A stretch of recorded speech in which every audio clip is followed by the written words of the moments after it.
مش لاقيين الكاميرات ولا الكروت. زوجة الفنان خالد الصاوي تكشف سبب وفاة المصورين ماجد هلال وكارلوس صلاح.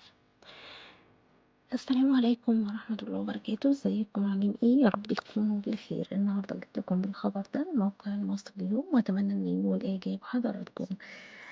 فضلا وليس امرا، قبل الدخول في تفاصيل الخبر مستنيه دعمكم لي على القناه بلايك على الفيديو وشير كتير وسبسكرايب، اشتراك للناس اللي لسه ما اشتركتش لحد دلوقتي، ونبدأ في تفاصيل الخبر اليوم.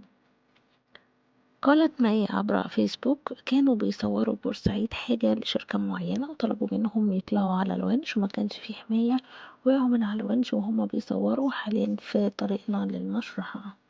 وأضافت: تحقيقات الجهات المختصة شغالة حاليا، وأصحاب الشركة اللي كلفوهم بالتصوير ده اختفوا فور الوفاة ما حصلت، ومش لاقيين الكاميرات ولا كروت المصورين. وانا على المخرج عمرو سلام وعلى المصورين ماجد هلال وكارلوس صلاح بعد وفاتهم، إذ طالب بالتحقيق في واقعة وفاتهم وتوضيح أسباب الوفاة، وذلك لعدم وجود حماية للثنائي خلال التصوير.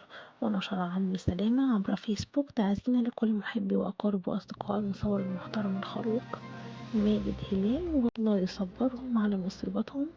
واقعة وفاته مخيفة ولازم توضيح وتحقيق. لو القصة حقيقية يعني ايه يطلب منه يصور فوق ونش بدون حماية ويقع من عليه؟